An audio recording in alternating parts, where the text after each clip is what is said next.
봉울과 장성택의 호화로운 저택, 그 속에 숨겨진 비밀이 북한 권력을 뒤흔들었다.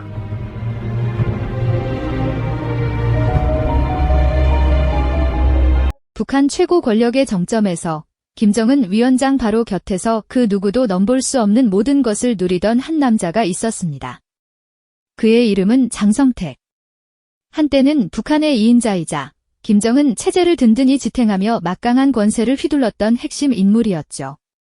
하지만 그가 은밀히 지었던 아주 특별한 집 하나가 결국 그의 모든 것을 송두리째 앗아가리라고는 그 누구도 상상조차 하지 못했을 겁니다.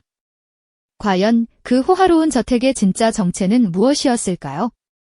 그리고 그것이 어떻게 북한 최고 권력의 심기를 건드려 그의 비극적인 운명을 결정짓게 되었을까요? 오늘 우리는 절대 권력의 잔혹한 이면과 그 속에서 벌어진 은밀한 비밀을 파헤쳐 보려 합니다.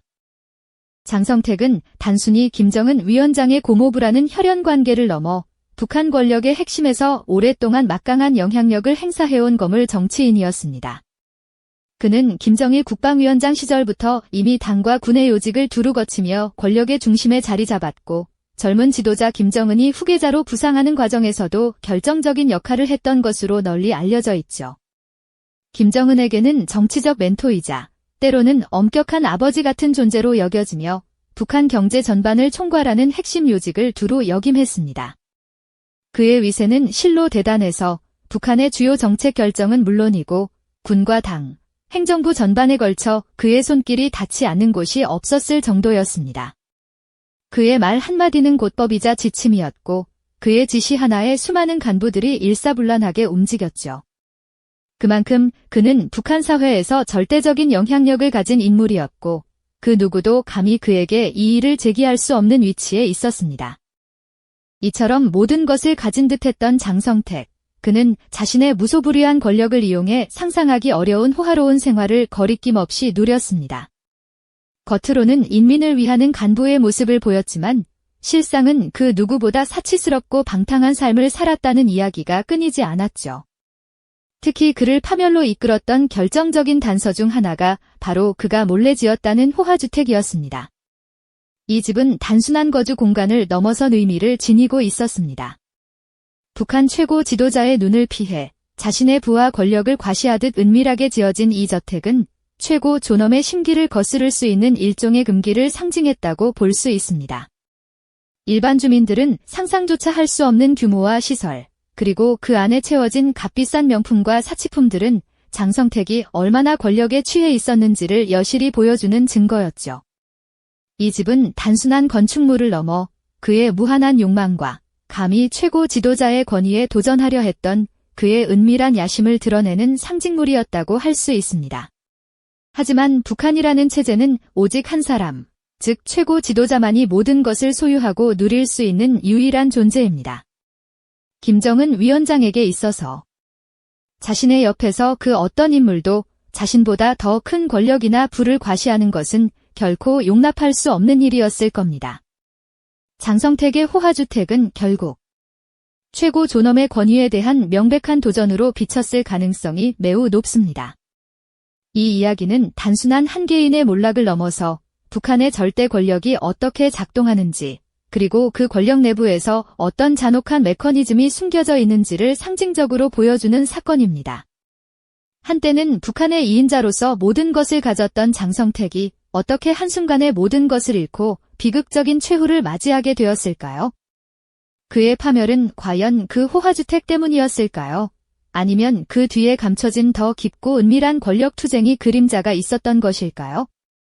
이번 이야기를 통해 우리는 북한 권력의 민낯과 그 안에 숨겨진 비밀들을 함께 풀어가며 절대 권력의 본질에 대한 깊은 통찰을 얻게 될 것입니다. 그의 비극적인 사례는 단순한 흥미를 넘어 권력의 잔혹한 속성을 이해하는 중요한 단서가 되어줄 겁니다. 지난 시간, 저희는 한때 북한 권력의 2인자였던 장성택이 호화주택이라는 상징적인 공간을 통해 어떻게 최고 존엄의 심기를 거스르게 되었는지에 대한 의문을 던져보았죠. 그의 몰락이 단순한 개인의 비극을 넘어 북한 절대 권력의 잔혹한 속성을 보여주는 중요한 사건이라고 말씀드렸는데요.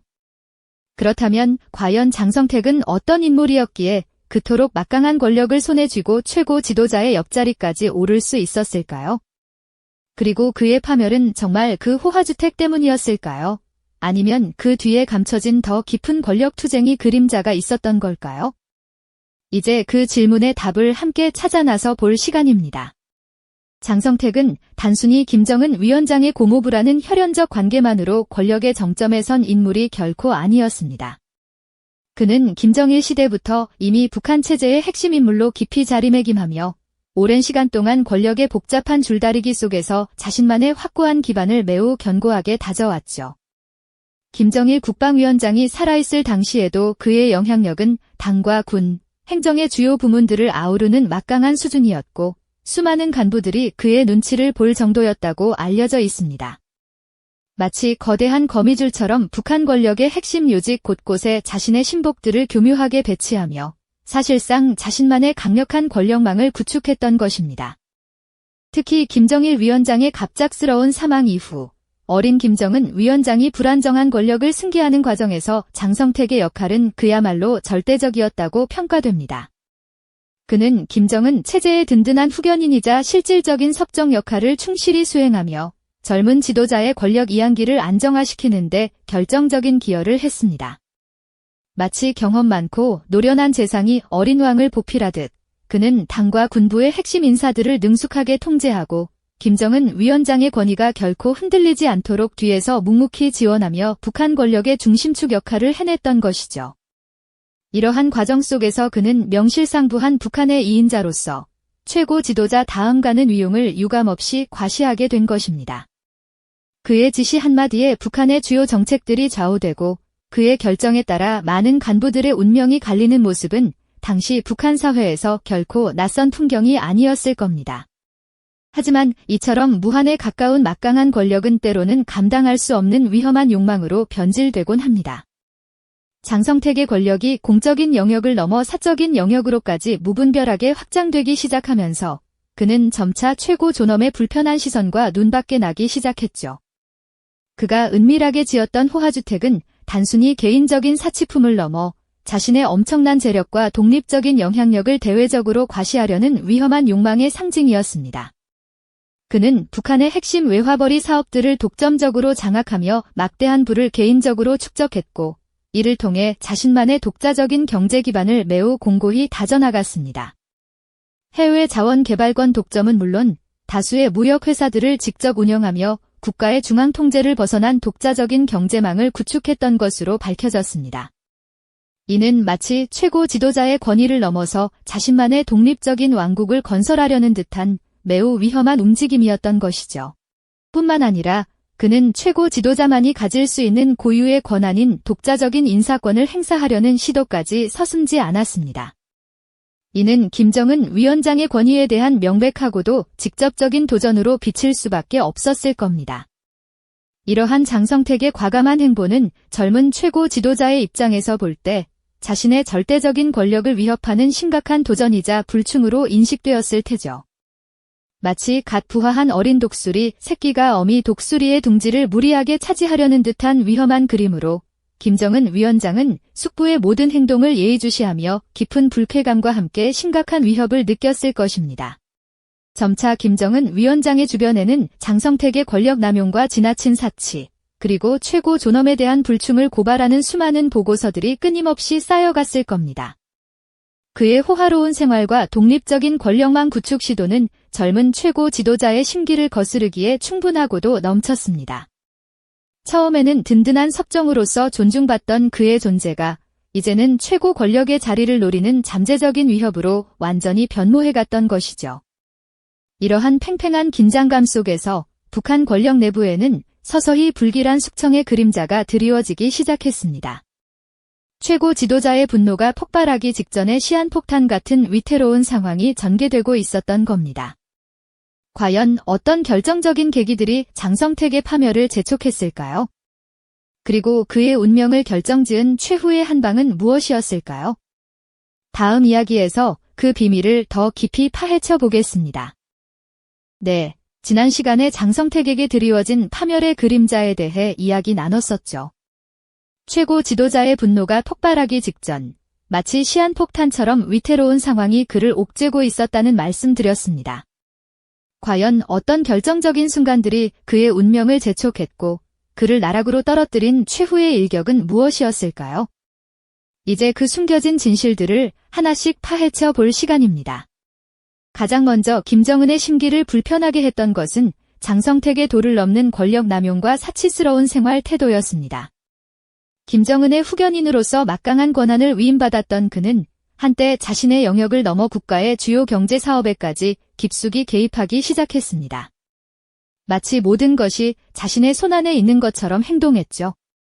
예를 들어 국가 자원을 마음대로 유용하여 호화로운 별장을 짓거나 외화벌이 사업을 독점하며 개인적인 부를 축적하는 데 여념이 없었다고 합니다. 이런 행동들은 최고 지도자의 눈에 거슬릴 수밖에 없었을 겁니다.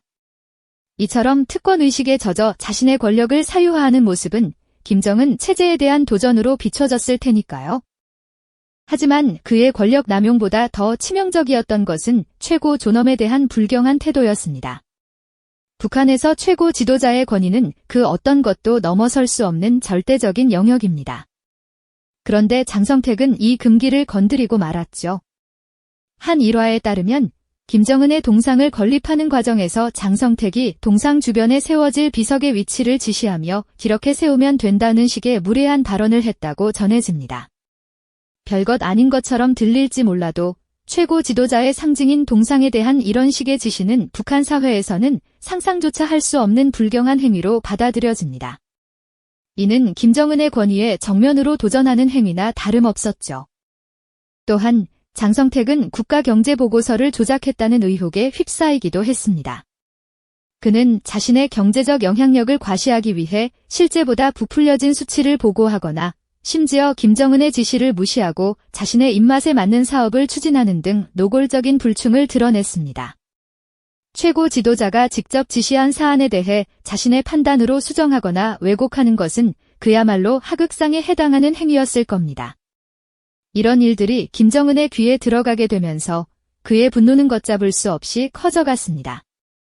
최고 지도자의 지시가 제대로 이행되지 않고 심지어 조작까지 이루어진다면 체제의 근간이 흔들릴 수 있다고 판단했을 테니까요. 이러한 일련의 사건들은 김정은에게 장성택이 더 이상 자신의 통제 아래 있지 않으며 심지어 위협적인 존재로 성장하고 있다는 확신을 심어주었을 겁니다.